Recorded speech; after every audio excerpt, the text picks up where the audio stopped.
حدیث پاک میں اللہ کے رسول صلی اللہ علیہ وسلم کے فرمان میں بڑی سخت وعید کا ذکر ہے، یعنی حضور صلی اللہ علیہ وسلم نے ارشاد فرمایا کہ جو صاحب استطاعت ہونے کے باوجود حج ادا نہ کرے، اندیشہ ہے کہ اس کی موت یہودیت کی حالت میں ہوگی، عیسائیت کی حالت میں ہوگی، یعنی معاذ اللہ خاتمہ ایمان پر نہ ہونے کا اندیشہ ہے۔ تو یہ فرض کی حیثیت ہے، کیونکہ جس پر حج فرض ہو چکا ہے اسے ادا کرنا ہی کمپلسری ہے، ضروری ہے۔ اور عمرہ یہ نفل ہے، فرض نہیں ہے۔ پوری زندگی میں اگر کسی نے عمرہ نہیں کیا تو اس پر کوئی گناہ نہیں ہے، اس کی کوئی پکڑ نہیں ہے، اور اگر موقع ملا، اللہ نے وسعت عطا فرمائی، کر لیا تو ایک نفل کا ثواب ملے گا۔ طواف خانہ کعبہ کا ثواب ہے، صفا مروہ کی سعی کا ثواب ہے، وہ ایک نفلی عبادت کا ثواب ہے۔ واللہ تعالی عالم۔ جو لوگ بھی حج کے لیے یا عمرہ کے لیے جاتے ہیں وہ بہت غور سے اس سوال اور اس کے جواب کو سنیں۔ کسی نے پوچھا ہے کہ احرام کب باندھا جائے، یعنی گھر سے باندھ کر احرام نکلیں یا پھر ایئرپورٹ پر جا کر احرام پہنیں؟ حج یا عمرہ کے لیے جو احرام ضروری ہے، احرام باندھنا ہے، تو احرام یہ تو دو کپڑے ہیں، جو تہبند ہے اور اوپر ایک تولیہ جو بدن پر ڈالا جاتا ہے۔ تو احرام کا کپڑا پہننے سے ہی پابندی لازم نہیں ہوتی ہے، بلکہ جب نیت کر لیتے ہیں تو اس کے بعد سے وہ پابندیاں عائد ہوتی ہیں۔ لہٰذا ایسی صورت میں اگر گھر سے صرف احرام کا کپڑا پہن لیا، نیت نہیں کی، تو اس کے ذمے وہ پابندیاں ابھی نہیں ہیں، تو گھر سے بھی احرام باندھ کر کے نکل سکتا ہے یا کہیں سے بھی۔ اور نیت جو کرنا ہے وہ ایئرپورٹ پہنچ کر کے فلائٹ میں بیٹھنے کے بعد، فلائٹ میں سوار ہونے کے بعد ہی نیت کرے، کیونکہ کبھی کبھی احرام کی نیت کر لینے کے بعد اب چونکہ پابندی لازم ہو جاتی ہے، کبھی ایسا بھی ہو سکتا ہے کہ رکاوٹ آ گئی اور نہ جا سکے، تو جب تک وہ اس کا عمرہ ادا نہیں ہوگا یا حج ادا نہیں ہوگا اس وقت تک وہ احرام کی پابندی میں ہوتا ہے۔ تو اس لیے نیت اس وقت نہ کرے، گھر سے نکلنے کے وقت صرف احرام باندھ لے، اور جب فلائٹ میں سوار ہو جائے اس وقت نیت کر لے تو یہ زیادہ بہتر ہے۔ واللہ تعالی اعلم۔ اکثر یہ سوال ہم سے لوگ پوچھتے ہیں۔ آج مفتی صاحب قبلہ کی بارگاہ میں ہم آپ کی طرف سے یہ سوال پیش کر رہے ہیں، اور گزارش ہے کہ آپ اس سوال کو خود سنیں، جواب کو سنیں، اور جو لوگ بھی حج کے لیے جا رہے ہیں ان تک بھی آپ اس سوال کے جواب کو پہنچانے کی ضرور کوشش کریں۔ اکثر پوچھتے ہیں کہ حج کے لیے اگر ہم جا رہے ہیں تو ہم قربانی وہاں نہ کر کے کیا اپنے ملک میں کروا سکتے ہیں، کیونکہ ملک میں کرانے میں بہت سہولت ہوگی، اور وہاں ہمیں پتہ نہیں ہے کہ قربانی کب ہو رہی ہے، ہوئی بھی کہ نہیں ہوئی، قربانی کس نے کیا ہم نہیں جانتے، تو کیا ہم اپنے ملک میں یہ قربانی کروا سکتے ہیں؟ حج کے موقع پر حاجی کے اوپر جو قربانی واجب ہے، حج تمتع یا حج قران کی صورت میں، یہ وہ قربانی نہیں ہے جو بقرعید کے موقع پر ذی الحجہ میں مقیم پر واجب ہے، بلکہ وہ حاجی کے لیے تمتع کی وجہ سے، یعنی شکرانے کے طور پر وہ قربانی واجب ہے۔ اس قربانی کو وہیں حدود حرم میں ہی کرنا ضروری ہے، وہ قربانی اپنے وطن میں یا کسی دوسری جگہ نہیں کی جا سکتی ہے۔ اگر وہ دوسری جگہ کیا تو وہ قربانی نہیں ہوگی، بلکہ اسے حدود حرم کے اندر ہی قربانی کرنا ہے۔ یہاں تک کہ اگر واپس آ گیا وہاں پر قربانی نہیں کیا، تب بھی اس کے لیے لازم ہے کہ وہ قربانی کے لیے رقم دے کر کے بھیجے، جو وہاں پر جا رہے ہیں ان کے ذریعے وہیں پر قربانی اس کے لیے کرنا واجب ہے۔ اکثر یہ دیکھا گیا ہے کہ حجاج کرام حج سے فراغت کے بعد مدینہ شریف ضرور جاتے ہیں۔ بعض لوگ یہ کہتے ہیں کہ وہاں جانے کی کوئی ضرورت نہیں ہے، اور کچھ ایسے لوگ بھی ہوتے ہیں جو جان بوجھ کر نہیں جاتے ہیں۔ تو ایسی صورت میں سوال یہ ہے مفتی صاحب قبلہ سے کہ حج ادا کرنے کے بعد کیا مدینہ شریف جانا ضروری ہے؟ جو نہیں جاتے ہیں ان کے تعلق سے کیا مسئلہ ہے؟ حاجی جب حج کرنے کے ارادے سے مکہ مکرمہ پہنچتے ہیں تو مناسک حج ادا کرنے کے بعد عام طور پر مدینہ طیبہ سرکار دو عالم صلی اللہ علیہ وسلم کی بارگاہ میں حاضری کے لیے جاتے ہیں۔ کچھ حضرات جو پہلے جاتے ہیں وہ مدینہ طیبہ حاضری دے کر کے پھر مکہ شریف پہنچتے ہیں، اور جو اخیر میں جاتے ہیں وہ مکہ مکرمہ پہنچ کر مناسک حج کی ادائیگی کے بعد مدینہ طیبہ جاتے ہیں۔ مدینہ طیبہ کی حاضری ایک اعتبار سے دیکھا جائے تو یہ حج کی مقبولیت کے لیے ایک عظیم سند ہے۔ یوں تو مناسک حج میں، ارکان حج میں یہ نہیں ہے مدینہ طیبہ کی حاضری، اگرچہ مدینہ طیبہ کی حاضری حج کے ارکان میں شامل نہیں ہے، یعنی اگر کوئی مدینہ طیبہ نہیں گیا تو اس کے حج پر تو کوئی اثر نہیں ہوگا، لیکن بلا عذر شرعی مدینہ طیبہ کی حاضری کو ترک کر دینا ایک طرح سے بہت بڑی محرومی کا باعث ہے۔ جیسا کہ حدیث مبارکہ ہے، اللہ کے حبیب ہمارے آقا حضور سرور کائنات صلی اللہ علیہ وسلم ارشاد فرماتے ہیں، من حج ولم یزرنی فقط جفانی، جس نے حج کیا اور میری زیارت نہیں کی اس نے گویا مجھ پر ظلم کیا۔ اور دوسری حدیث مبارکہ جو صحیح حدیث ہے،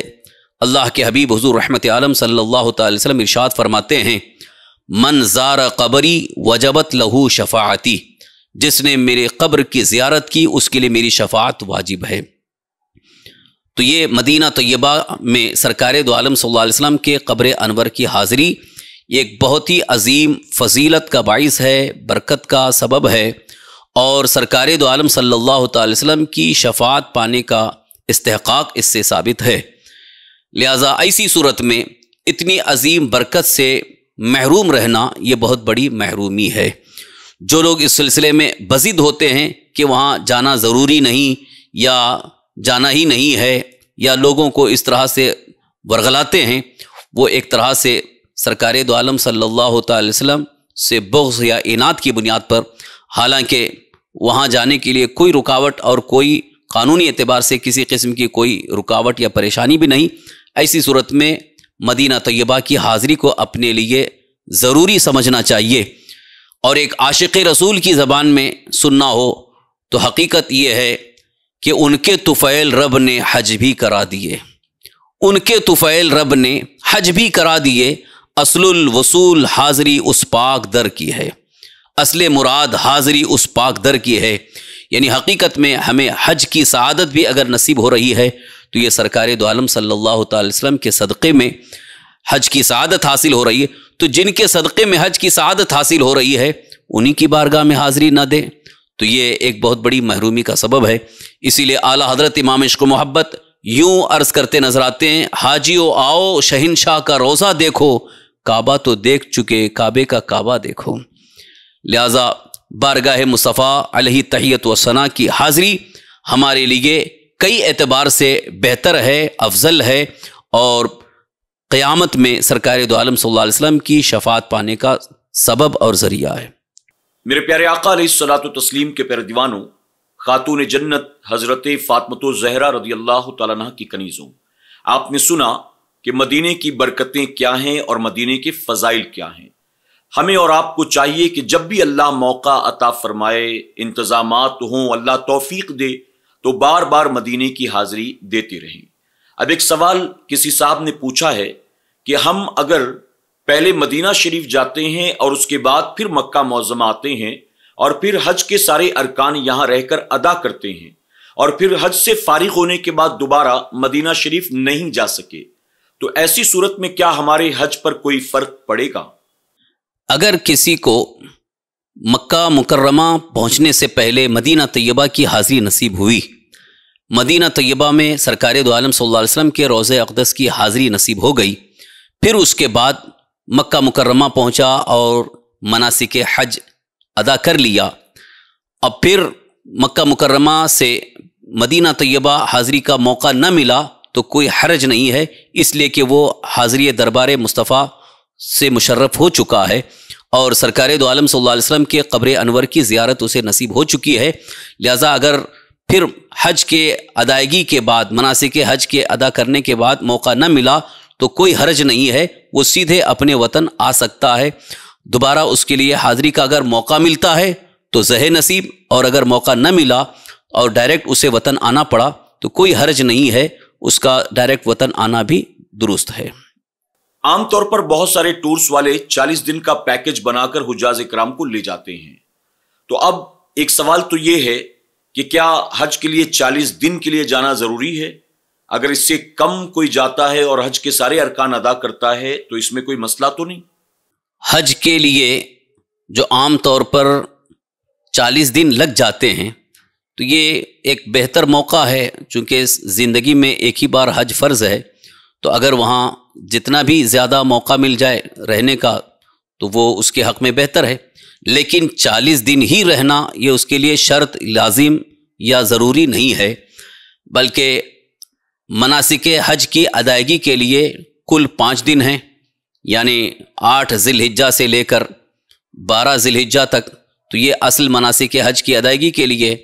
اور اس سے پہلے اگر ایک دن پہلے پہنچتا ہے یعنی 7 ذی الحجہ کو پہنچ جاتا ہے اور عمرہ بھی ادا کر لیتا ہے، اور پھر 8 ذی الحجہ سے لے کر 12 ذی الحجہ تک تمام ارکان حج ادا ہو جاتے ہیں، پھر اس کے بعد مدینہ طیبہ کی حاضری کے لیے 8 دن،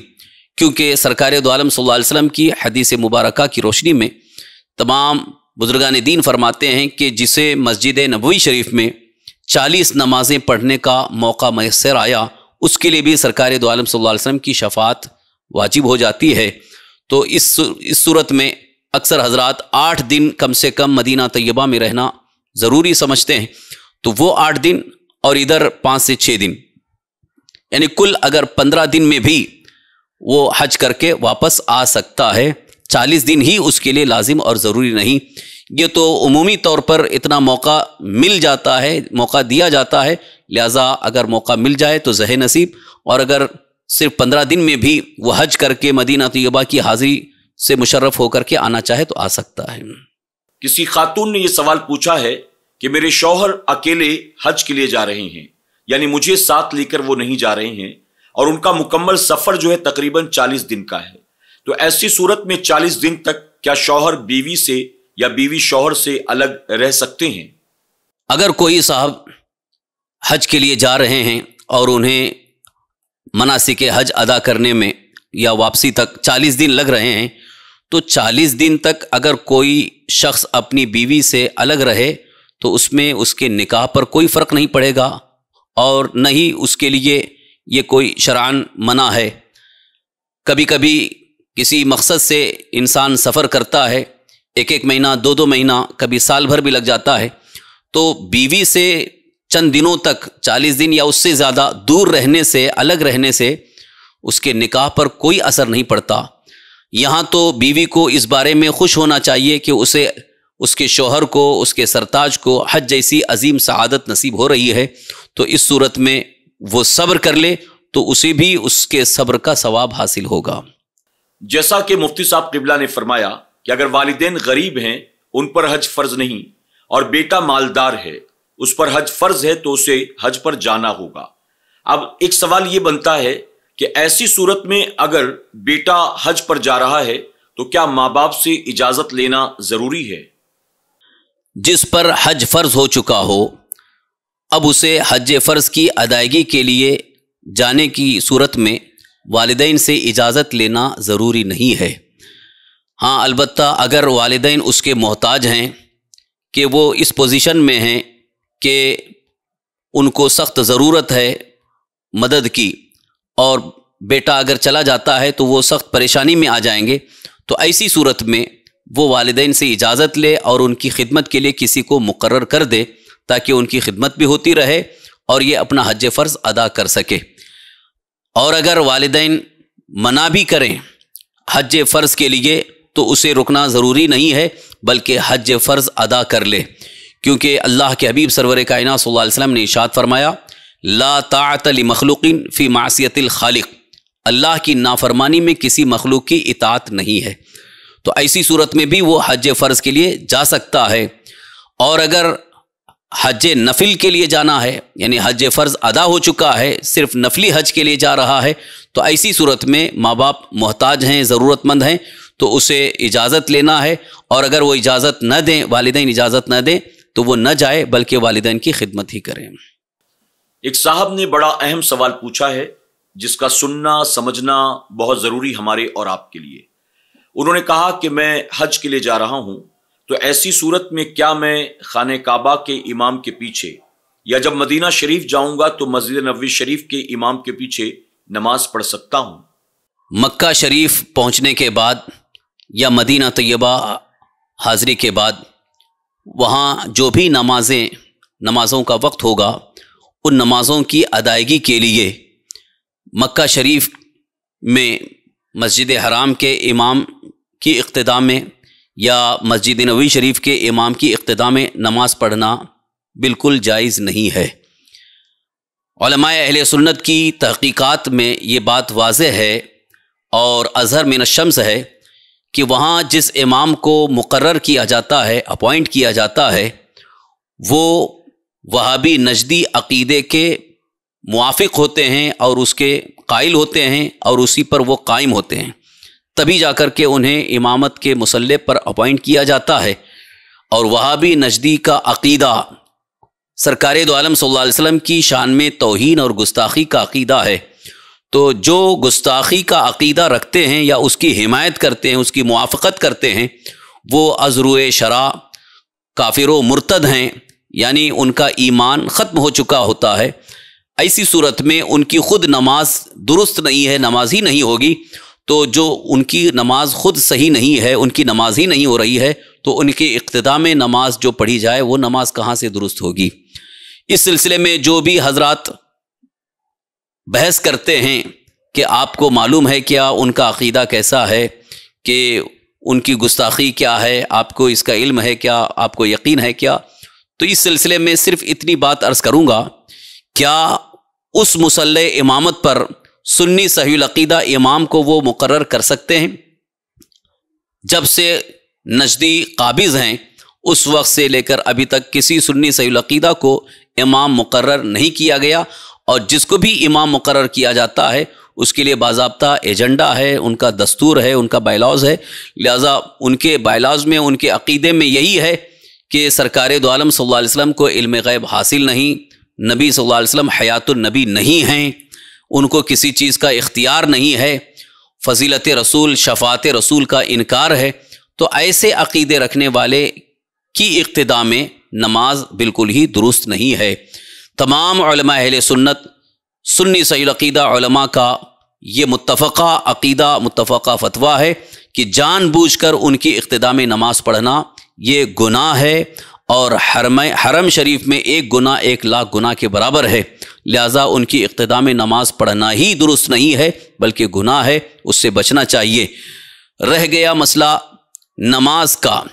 کہ نماز صحیح ہوگی یا نہیں، یہ تو صاف ظاہر ہے کہ ان کی اقتداء میں نماز صحیح نہیں ہے،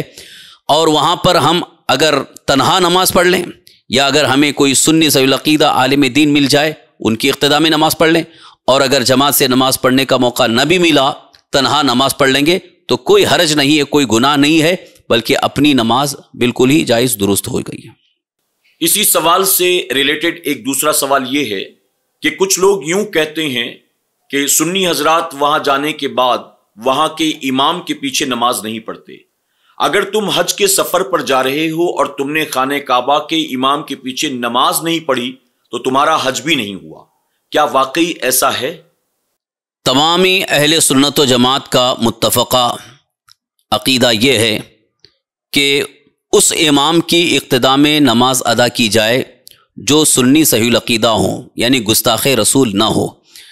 اب جو حضرات مکہ مکرمہ یا مدینہ طیبہ جا کر وہاں کے موجودہ نجدی عقیدہ رکھنے والے امام کی اقتداء میں نماز نہیں پڑھتے، بالکل وہ صحیح اور درست ہیں۔ اب اس سلسلے میں جو لوگ یہ کہتے ہیں کہ آپ حج کے لیے جاتے ہو اور ان کی اقتداء میں نماز نہیں پڑھتے ہو تو آپ کا حج کیسے ادا ہوگا، وہ جاہل ہیں، انہیں یہ پتہ نہیں ہونے کے لیے وہاں پر جماعت سے ہی نماز پڑھنا یہ لازم نہیں ہے، یہ ضروری نہیں۔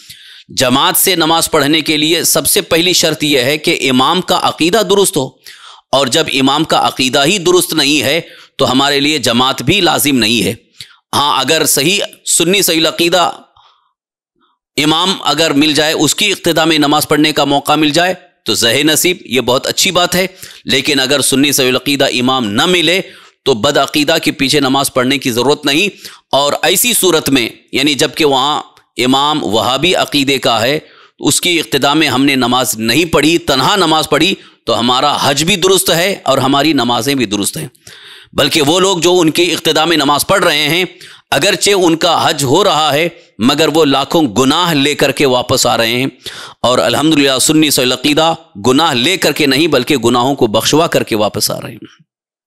ایک سوال یہ ہے کہ زکوٰۃ میں عام طور پر یہ مسئلہ ہے کہ آپ پر اگر قرض وغیرہ کچھ ہے تو اس قرض وغیرہ کی ادائیگی کے بعد آپ کے پاس جو سیونگ ہو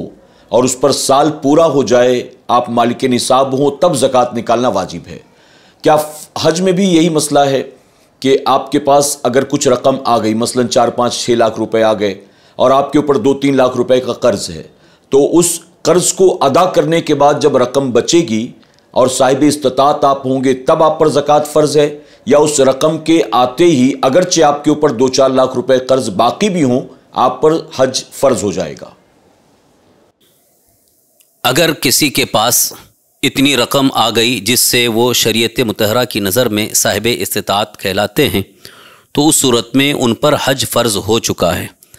اب وہ حج کی فرضیت اس وقت تک باقی رہے گی جب تک کہ وہ حج فرض ادا نہ کرے۔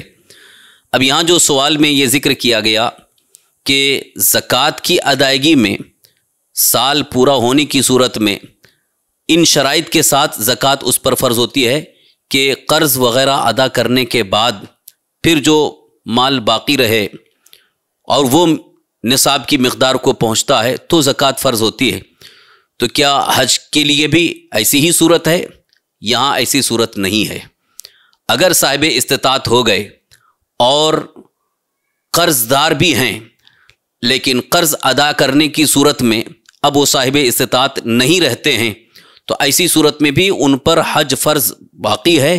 اب وہ کوشش کرے کہ حج کی ادائیگی کے لیے انتظام کرے، اور اگر نہ ادا کر سکے تو انہیں وصیت کرنا ہوگا کہ ان کی طرف سے حج بدل ادا کریں۔ یہاں پر اصل مسئلہ جو ہے حج کے واجب ہونے کے لیے، حج کے فرض ہونے کے لیے جو شرائط ہیں وہ سارے شرائط پائے گئے تو اب اس پر حج فرض ہو چکا ہے، تو اب وہ زندگی کے آخری سانس تک اس کی فرضیت باقی رہے گی، یعنی فرضیت ساقط نہیں ہوگی، اسے کسی بھی صورت میں حج فرض ادا کرنا ہے۔ اب قرض دار ہونے کی صورت میں ایک صورت یہ بھی ہے کہ جس کا قرض ہے اس سے اجازت لے لے، اس سے مہلت مانگے کہ میں حج فرض ادا کر لوں گا، اس کے بعد آپ کے قرض کی رقم ادا کروں گا۔ اگر سامنے والا مہلت دے دیتا ہے تو پھر حج فرض ادا کر لے، وہی اس کے لیے لازم اور ضروری ہے۔ اور اگر قرض دینے والا مہلت دینے کے لیے تیار نہیں ہے بلکہ وہ سر پر سوار ہے کہ نہیں مجھے ابھی رقم چاہیے، تو اب قرض دار کا قرض ادا کر لے، اور اگر اس کے بعد رقم کم رہ رہی ہے تو اسے فوری طور پر انتظام میں لگ جانا چاہیے تاکہ اس کے حج فرض کی ادائیگی کا انتظام ہو جائے اور وہ اپنا فرض پورا ادا کر سکے۔ ایک سوال یہ ہے کہ اگر کوئی عورت اپنے والد کے ساتھ یا اپنے بھائیوں کے ساتھ حج کرنے کے لیے جا رہی ہے اور اس سفر میں شوہر ساتھ نہیں ہے، تو کیا شوہر سے اجازت لینا ضروری ہے؟ اگر کوئی عورت اس پر حج فرض ہو چکا ہے تو حج فرض کی ادائیگی کے لیے محرم کا ہونا تو ضروری ہے۔ اب اگر وہ اپنے محرم کے ساتھ جا رہی ہے، شوہر ساتھ میں نہیں ہے، تو شوہر سے اجازت لینا بہتر ہے، ضروری نہیں ہے۔ اور اگر شوہر سے اجازت لینے کی صورت میں شوہر منع کرے، اجازت نہ دے، تب بھی وہ حج فرض کی ادائیگی کے لیے اپنے محرم کے ساتھ جا سکتی ہے، وہ گنہگار نہیں ہوگی۔ شوہر کو ایسی صورت میں اجازت دے دینا یہ بہتر ہے، کیونکہ اللہ تعالیٰ کے ایک عظیم فریضہ کی ادائیگی میں رکاوٹ نہیں بننا چاہیے۔ بہرحال اجازت لینا اس کے لیے بہتر ہے، اجازت لے تو بہتر ہے، اور اگر اجازت نہ بھی لی تب بھی اس کا حج فرض ادا ہو جائے گا۔ میرے پیارے آقا علیہ الصلوۃ والتسلیم کے پیارے دیوانوں، خاتون جنت حضرت فاطمہ الزہرا رضی اللہ تعالیٰ عنہ کی کنیزوں، اسی کے ساتھ آج کا یہ ایپیسوڈ بھی مکمل ہوا۔ ابھی آپ کے بہت سارے سوالات باقی ہیں، زندگی رہی تو انشاءاللہ کل کے ایپیسوڈ میں مفتی صاحب قبلہ آپ کے ان تمام سوالوں کا جواب پھر ایک بار دیں گے۔ تب تک کے لیے ہمیں اجازت دیں، اپنا خیال رکھیں اور اپنی دعاؤں میں ہماری پوری ٹیم کو یاد رکھیں۔ السلام علیکم ورحمۃ اللہ وبرکاتہ۔ SDI چینل کو سبسکرائب کریں، آئندہ آنے والے پروگرامز کی نوٹیفیکیشن کے لیے بیل آئیکن پر کلک کرنا نہ بھولیں۔ اپنے دوست احباب کے ساتھ اسے زیادہ سے زیادہ شیئر کریں۔ اس سیریز کی اگلی ویڈیو دیکھنے کے لیے یہاں کلک کریں۔